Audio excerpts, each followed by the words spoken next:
Last video में ये question दिया गया था आपको सॉल्व करने के लिए, प्लेइंग कार्ड्स के ऊपर रिलेटेड क्वेश्चन था। तो इसमें क्या था, क्वेश्चन में कह रहा है कि एक पैक है 52 कार्ड्स का और 2 कार्ड हमको निकालना है। तो हमने क्या बताया था कि टोटल कार्ड 52 हैं और 2 कार्ड सेलेक्ट करने हैं। तो NS क्या हो जाएगा 52C2। 52 कार्ड में से 2 कार्ड हमको सेलेक्ट करने हैं, तो टोटल एक्सपेरिमेंट हो गया 52C2। अब प्रोबेबिलिटी किसकी पूछ रहा है, what is the probability that all have same colour, सबका कलर सेम हो जाए। अब सबका कलर सेम होने का मतलब क्या हुआ, ऑल हैव सेम कलर, यानी जो दोनों हैं वो एक ही कलर के हो जाए। ठीक है, दोनों का कलर सेम हो, यानी या तो दोनों ब्लैक हों, मतलब इसमें से, या तो दोनों इसमें से, या बीच में क्या आ रहा है और आ गया दोनों के बीच में, मतलब या तो ये वाले में से 2 कार्ड या तो ये वाले में से 2 कार्ड। तो अब अपना कंडीशन क्या हुआ, ये ब्लैक वाले कितने हैं 26, तो या तो हम 26 में से 2 लेंगे या तो हम इस 26 में से 2 लेंगे, और का मतलब क्या होता है प्लस। तो यहाँ पर अपना NE क्या हो जाएगा, NE हमने बता रखा था इस कंडीशन में, NE क्या हो जाएगा, या तो इन 26 में से कोई 2 या बचे हुए रेड 26 में से कोई 2, या तो दोनों ब्लैक होंगे या तो दोनों रेड होंगे। तो ये क्या हो जाएगा आपका, ये आपका NE हो जाएगा। ठीक, अगला इसमें जो क्वेश्चन कह रहा है कि फ्रॉम डिफरेंट सूट, अलग अलग सूट के, अलग अलग सूट का मतलब ये हुआ जो 4 टाइप हैं ये सूट कहलाएंगे। कितने टाइप के, डिफरेंट टाइप के पत्ते हैं, तो एक आपका स्पेड हो गया, एक क्लब हो गया, एक हर्ट हो गया और एक डायमंड हो गया। तो कह रहा है कि जो हमको 2 पत्ता निकालना है वो अलग अलग टाइप के होने चाहिए, अलग अलग सूट के होने चाहिए। अलग अलग सूट मतलब अलग अलग टाइप के पत्ते होने चाहिए। मतलब एक अगर स्पेड है तो दूसरा इनमें से कोई रहेगा, या एक अगर क्लब है तो दूसरा इनमें से कोई रहेगा, एक अगर हर्ट है तो दूसरा इन तीनों में से कोई रहेगा, एक अगर डायमंड है तो वो इन तीनों में से कोई रहेगा। यानी हमको यहाँ पर पैक करना क्या है, सबसे पहले तो इन 4 वेराइटीज में से कोई 2 वेराइटी सेलेक्ट करनी पड़ेगी 4C2 से। ठीक है, 4C2 से, और उसके बाद मान लो इन 4 में से हमने कोई 2 चुन लिया। ठीक है, कौन सा 2, 4C2, 4 में से 2 सेलेक्ट करने का तरीका 4C2, 4 डिफरेंट टाइप के सूट्स हैं, उसमें से हमने 2 सूट चुन लिया। चलो मान लो हमने ये हटा दिया और ये हटा दिया और ये दोनों चुन लिया। ठीक है, अब इन दोनों में से हमको क्या करना है, एक एक पत्ता, एक इसमें से लेना है और एक इसमें से लेना है। तो ये जो 2 सूट हमने चुने, इनको चुनने का तरीका 4C2 हो गया, और इन दोनों में से एक एक चुनना है, तो वो क्या हो गया 13C1 एंड 13C1। एंड क्यों, क्योंकि दोनों में से एक एक लेना है, और एंड जब आता है तो किसका यूज करते हैं, मल्टीप्लीकेशन का। तो इसके लिए भी हमने देखो ये वाला क्वेश्चन बता रखा था, NE क्या हो जाएगा 4C2 into 13C1 into 13C1, और NS यहाँ पर भी यही रहेगा। तो सेकंड वाले क्वेश्चन का आंसर क्या हो जाएगा NE अपॉन NS। NS मतलब जो ये इधर निकाले हुए हैं 52C2। अगला क्वेश्चन है फेस कार्ड। दोनों फेस कार्ड होने चाहिए। तो टोटल तुम्हारा जो NS होगा, NS क्या होगा, NS तो हमेशा एक ही रहेगा, क्या 52C2, और NE क्या हो जाएगा, NE मतलब दोनों फेस कार्ड होने चाहिए। तो टोटल कितने फेस कार्ड होते हैं हमने अभी बताया था आपको, टोटल वही जिसपे फोटो बना होता है, यानी जैक वाला, क्वीन वाला और किंग वाला। तो हर एक टाइप के सूट में 3 टाइप के फेस कार्ड होते हैं, एक सूट में 3 फेस कार्ड, तो 4 सूट में 3 इंटू 4, सब में 3 3 3 3, तो कितने हो गए टोटल 12। तो आना क्या चाहिए था, आना चाहिए था फेस कार्ड, यानी आना चाहिए था 12 में से 2, और टोटल लेना किसमें से है 52C2। तो टोटल एक्सपेरिमेंट 52C2 होगा, और घटना यानी इवेंट क्या है, आना चाहिए फेस कार्ड यानी 12C2। तो यहाँ पर जो प्रोबेबिलिटी हो जाएगी इसकी तीसरे वाले क्वेश्चन में क्या हो जाएगी, 12C2 डिवाइडेड बाई 52C2। ठीक, अगला विथ एटलीस्ट 1S, यानी जो हम 2 पत्ता निकाल रहे हैं, NS तो इसका वही रहेगा कितना 52C2, और NE क्या होगा कम से कम 2 इक्का होना चाहिए, सॉरी कम से कम 1 इक्का होना चाहिए, एटलीस्ट 1s। यानी एटलीस्ट का मतलब क्या हुआ, कम से कम एक, कम से कम एक में क्या आ जाएगा, एक भी आ जाएगा और दो भी आ जाएगा। तो एटलीस्ट 1s मतलब क्या हो सकता है, एक इक्का आए, एस आए और बाकी एक कुछ भी आ जाए, या दोनों एस आ जाए। तो क्या हो सकता है यहाँ पर, टोटल होते कितने हैं, टोटल यहाँ पे 4 एस होते हैं और बचे कितने, 48, 48 अदर हो गए। तो क्या होना चाहिए, इस 4 में से या तो एक आना चाहिए और दूसरा इस 48 से आए, या दोनों इसी में से आ जाए और इसमें से कुछ ना आए। ठीक है, क्या हो सकता है, 4 इक्के हैं तो उस 4 इक्के में से एक इक्का आ जाए और एंड बचे 48 में से एक आ जाए। तो एटलीस्ट 1s यहाँ भी हो गया, दोनों s आ जाए और इस 48 में से कोई ना आए तो इसकी वैल्यू तो ऐसे भी 1 होने वाली है, इसको लिखो या मत लिखो, दोनों इसी का कार्ड हो जाए। तो यहाँ पर क्या होगा, यहाँ पर होगा यानी तुम्हारा 4c1 एंड 48c1, या मतलब प्लस, या का यहाँ पे क्या मतलब होता है, प्लस, या 4c2 मतलब दोनों ऐस आ जाए एंड 48c0। तो 48c0 लिखो या मत लिखो, इसकी वैल्यू 1 होती है, कोई फर्क नहीं पड़ने वाला है। तो ये एनी हो गया। इस क्वेश्चन को करने का एक तरीका और भी यूज कर सकते थे, यहाँ पर क्या यहाँ पे ये प्रोबेबिलिटी तो डिवाइड कर लोगे इससे, इसको, इसकी प्रोबेबिलिटी ऐसे भी निकाल सकते थे, probability of at least 1s, at least 1s को हमने e मान लिया, ठीक है। प्रोबेबिलिटी ऑफ e मतलब probability of at least 1s is equal to 1 minus probability of no s। कोई इक्का ना आए, देखो कम से कम एक इक्का आए और प्लस इक्का ना आए, इन दोनों का सम क्या होगा, 1 होगा।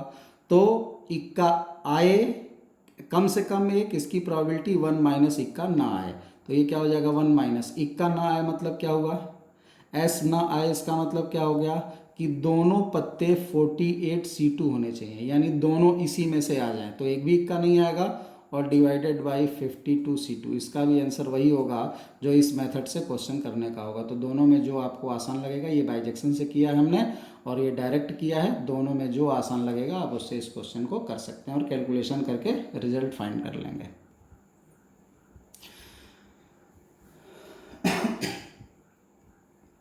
ये क्वेश्चन देखिए यहाँ पे, अगला एग्जाम्पल है।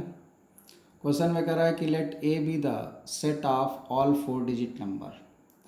ए एक सेट है सभी 4 डिजिट नंबर्स का जिसका सम 34 है, मतलब 4 डिजिट के जो नंबर हैं उनके सारे डिजिट को जोड़ने पर 34 आना चाहिए।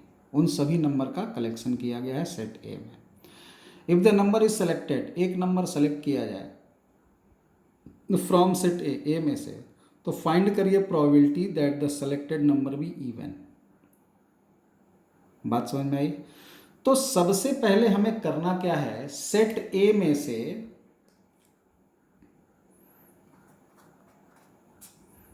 यहां पे ns क्या होगा, सेट ए में जितने भी एलिमेंट होंगे, ठीक है, यहां मान लेते हैं let set A have m elements. मान लेते हैं m ऐसे नंबर्स हैं जो 4 डिजिट के भी हैं और उनके डिजिट का सम कितना आ रहा है, उनके डिजिट का सम 34 भी आ रहा है, ठीक है। तो यहाँ पर हमको क्या करना है, m में से एक सिलेक्शन करना है, एक नंबर का सिलेक्शन करना है, ये हमारा ns हो जाएगा। तो अब यहाँ पर सबसे बड़ी बात ये है कि ये कैसे हम फाइंड करेंगे कि सेट ए में नंबर कितने हैं। इसके लिए थोड़ा सा हम लोगों को काम करना पड़ेगा। क्या काम करना पड़ेगा, तो ज़रा सोचो कि तुमको एक नंबर ले लिया गया ए, एक नंबर बी, एक नंबर सी और एक नंबर डी, और सबको, सॉरी नंबर नहीं, डिजिट, 4 डिजिट का नंबर है और उसकी डिजिट क्या है ए बी सी डी, और सबको ऐड करके 34 आ रहा है। सबको ऐड करके कितना आ रहा है, 34 आ रहा है। इन सभी डिजिट का सम 34 है। अब जरा सोचो, अगर ये सभी 1111 होते तो 1 2 3 4 डिजिट का सम 34 नहीं आता, 2 2 2 होते तो भी नहीं आता, 3 3 3 होते तो 3 3 6 3 9, 4 होता तो 4 चौके 16, 25, 5 1 5 चौके 20, इसमें भी नहीं होता, 6 होते तो 6 6 12, 12 12 24, तब भी नहीं आता 34, 7 होता तो 7 7 14 14 28, तब भी नहीं आता, 8 होता तो 8 8 16 16 32, तब भी नहीं आता, 9 होता तो 9 9 18 18 18 36। यानी कि सारे नंबर 8 या 8 से कम अगर होंगे तो 34 तो सम कभी नहीं आएगा। थोड़ा सा दिमाग लगाना पड़ेगा, ठीक है। 34 सम कैसे आ सकता है, तो 34 सम लाने के लिए क्या क्या कंडीशन हो सकती है, देखो सभी 9 होने पे 36 आ रहा था, तो 9 9 9, तो सभी 9 नहीं होना चाहिए, 9 9 9 कितना हो गया, 9 9 18, 18 और 9 27।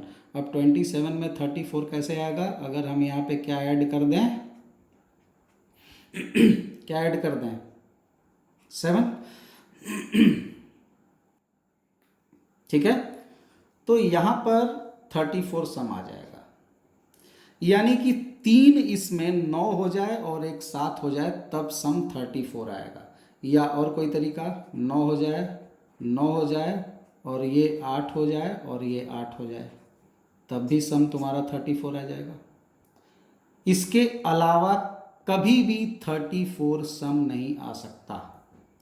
यानी जो 4 डिजिट का हमारा नंबर है, उन 4 डिजिट के नंबर में आइदर 9997 और 9988 विल बी डिजिट्स। जो 4 डिजिट के नंबर होंगे उनके डिजिट क्या होंगे, या तो 9997 होंगे या 9988 होंगे, ठीक। अब टोटल कितने नंबर हो सकते हैं, टोटल नंबर मतलब ये आपस में इधर उधर करके अरेंज हो सकते हैं। तो अब इनका इस्तेमाल करके तुम ये बताओ कि 4 डिजिट की कुल कितने नंबर्स बनाए जा सकते हैं। तो इन चारों का यूज़ करके 4 डिजिट के कितने नंबर बनाए जा सकते हैं, तो 4 फैक्टोरियल बाई 3 फैक्टोरियल। अरेंजमेंट पढ़े हो, 4 नंबर का अरेंजमेंट 4 फैक्टोरियल और उसमें 3 रिपीटेड है तो 3 फैक्टोरियल से डिवाइड कर दिया। या तो इन चारों को अरेंज करके नंबर बना होगा, यानी जो 4 डिजिट का नंबर बना वो 4 डिजिट का नंबर क्या होगा, या तो इन चारों के अरेंजमेंट से बना होगा या इन चारों के अरेंजमेंट से बना होगा, और तो कोई हो नहीं सकता। तो या तो इन चारों के अरेंजमेंट से बनेगा, तो यहाँ भी टोटल 4 है तो 4 फैक्टोरियल, 2 एक जैसा तो 2 फैक्टोरियल, 2 एक जैसा तो 2 फैक्टोरियल। ये कितना हो गया ये m के बराबर हो गया, यानी सेट ए में जो टोटल एलिमेंट m थे वो इतने होंगे। यानी इतने ऐसे नंबर्स हो सकते हैं 4 डिजिट के जिनका सम 34 आ सकता है। तो सॉल्व कर लो, 4 फैक्टोरियल बाई 3 फैक्टोरियल तो 4 हो जाएगा, और यहाँ 4 फैक्टोरियल का मतलब हो गया कितना 24, और नीचे 4 तो कितना हो जाएगा 6 हो जाएगा। तो टोटल कितना आ गया 10। यानी टोटल 4 डिजिट के 10 ऐसे नंबर हो सकते हैं जिनके डिजिट का सम कितना आएगा 34 आएगा। तो यहाँ पर जो मेरा NS है वो कितना हो गया, NS हो गया 10C1। इस 10 नंबर में से एक नंबर सेलेक्ट करना है, मतलब कितना हो जाएगा 10C1। आपको डायरेक्ट इसकी वैल्यू पता है, फिर भी हम यहाँ पे बता देते हैं, ये 10 हो जाएगा। 10 factorial upon 1 factorial 9 factorial, formula इसका पता है। तो NS हो गया 10। अब हमें प्रोबेबिलिटी किसकी निकालनी है कि नंबर इवन होना चाहिए, नंबर इवन होना चाहिए। यानी हमने जो एक नंबर सेलेक्ट किया, टोटल हमने NS क्या बताया था, NS क्या होता है, NS होता है आप टोटल कितने तरीके से एक्सपेरिमेंट कर सकते हो। तो टोटल 10 नंबर में से एक नंबर सेलेक्ट कर सकते हो तो 10 हो जाएगा। अब उसमें हमें प्रोबेबिलिटी निकालनी है इवन होने की, मतलब आना चाहिए जो नंबर वो इवन होना चाहिए, मतलब हमारा जो नंबर एक है वो एक नंबर कौन सा नंबर हो, इवन नंबर हो। अब वो इवन नंबर कब हो सकता है, अब देखो इन चारों से बनने वाला जो नंबर होगा वो तो कभी इवन नहीं होगा। 9997 अगर किसी नंबर का डिजिट है तो 9997 का इस्तेमाल करके तुम कभी भी जीवन में क्या कोई इवन नंबर बना सकते हो, नहीं बना सकते। तो टोटल इवन नंबर्स कितने होंगे ये बताओ, टोटल इवन नंबर्स। तो इवन नंबर इन्हीं से बनेंगे। इवन नंबर बनाने का तरीका क्या है, 4 डिजिट का नंबर हो गया, 1 2 3 4। इस आखिरी डिजिट पर 8 आ जाए, यहाँ पर क्या आ जाए, 8 आ जाए, और बाकी ये 3 प्लेस पे कुछ भी आए कोई फर्क नहीं पड़ने वाला। तो आखिरी डिजिट पे 8 आ जाए, मतलब ये जो 9988 नंबर हैं इन्हीं का यूज करके इवन नंबर बनाया जा सकता है, लेकिन इनका यूज करके जो नंबर बनेगा वो सारा नंबर इवन नहीं होगा। इनका यूज करके जो नंबर बनेगा उसमें वही नंबर इवन होंगे जिनके यूनिट प्लेस पर 8 आएगा। तो अगर यूनिट प्लेस इसका 8 फिक्स कर दिया गया तो ये बताओ, यूनिट प्लेस 8 फिक्स कर देने के बाद ये 3 प्लेस तुम्हारे पास बचा भरने के लिए, और तुम्हारे पास क्या क्या डिजिट बची, 9 बचा, 9 बचा और एक 8 बचा। इन्हीं तीनों का अरेंजमेंट करके ये 3 प्लेस भरना है। इन तीनों को अरेंज करके ये 3 प्लेस कैसे भर सकते हो, तो 3 नंबर को अरेंज करने का यहाँ पे तरीका हो जाएगा 3 फैक्टोरियल, और उसमें 2 9 एक जैसे हैं तो डिवाइडेड बाई 2 फैक्टोरियल, तो कितना आ जाएगा 3। तो टोटल इवन नंबर कितने हो गए, 3। तो यहाँ पर जो हमारी नंबर ऑफ ई हो गई वो क्या होना चाहिए, इस 3 में से एक लेना है, मतलब जो आना चाहिए वो इस 3 में से एक आना चाहिए, और टोटल इस 10 में से एक आना चाहिए था। तो यहाँ पर 3C1 हमारा एन हो गया। तो प्रोबेबिलिटी क्या हो गई, probability of event is equal to N by N S, तो ये 3 हो गया। तो 3/10 ये हमारे इस क्वेश्चन का क्या हो जाएगा, आंसर हो जाएगा। ठीक है। अब यहाँ पे कुछ स्टेटमेंट्स और उसके नोटेशन के बारे में हम लोग चर्चा करेंगे। कुछ स्टेटमेंट यानी क्वेश्चन में जो स्टेटमेंट देगा उस स्टेटमेंट से फिर हम लोग नोटेशन में कन्वर्ट करेंगे, और नोटेशन के लिए अभी हम लोग आगे एडिशनल थ्योरम पढ़ेंगे। उस नोटेशन को हम लोग फार्मूले में कन्वर्ट कर लेंगे। ठीक है। तो इससे फ़ायदा क्या होगा, किसी भी क्वेश्चन में जब क्वेश्चन पूछेगा तो स्टेटमेंट दे करके पूछेगा, और क्वेश्चन में जो स्टेटमेंट देगा उस स्टेटमेंट को हम लोग कन्वर्ट कर लेंगे सिंबल में, और सिंबल से रिलेटेड हम लोग फार्मूला तैयार कर लेंगे। तो जब भी क्वेश्चन पूछेगा स्टेटमेंट वाइज तो उसको सिंबल में कन्वर्ट करके और उस सिंबल का फार्मूला यूज़ कर लेने से क्वेश्चन आसानी से सॉल्व हो जाएगा। ये थोड़ा सा लंबा टॉपिक जाएगा, और इस टॉपिक से ख़त्म होने के बाद आपके जेई मेन और एडवांस में आए हुए लगभग 30 से 40% क्वेश्चंस डायरेक्टली सॉल्व हो जाएंगे। ठीक है। तो बहुत कायदे से इनको समझने की कोशिश करिए। तो पहले नोटेशन समझिए और फिर हम लोग इस पर एडिशन थ्योरम पढ़ेंगे। ठीक। जैसे मान लो अगर बोल दिया जाए पहला, at least one of event A और बी। ठीक है। इवेंट ए और इवेंट बी टू अकर। ठीक है। ए या बी, कहीं पर भी ए या बी अगर आ जाए तो इसका सिंबल जो होता है वो यूज़ किया जाता है ए यूनियन बी। ठीक है। At least one of event A और बी, तो मतलब A union B. A union B हम लोग सेट में पढ़े हुए हैं, ए और बी दोनों को मिला करके। इस पे अभी हम लोग फार्मूला बना लेंगे एडिशन थ्योरम से। ऐसे ही अगर मान लो बोल दे both the events A and B, A और बी दोनों, तो इसका मतलब क्या होता है, ए इंटरसेक्शन बी। ठीक। अगर मान लो बोल दे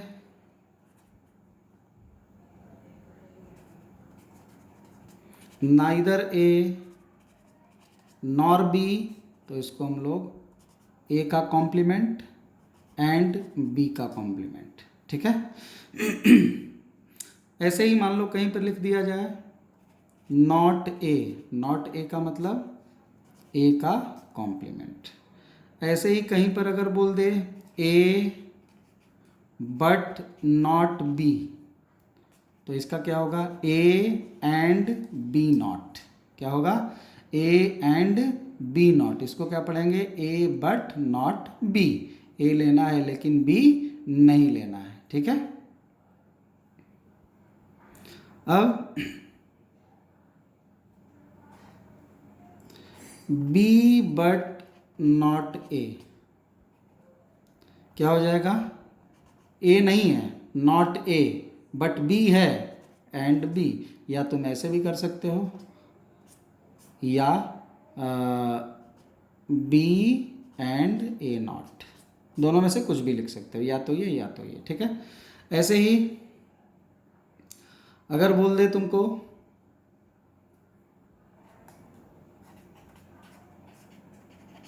एग्जैक्टली वन इन ए और बी, ए या बी में से एग्जैक्टली वन, तो इसका क्या मतलब हुआ,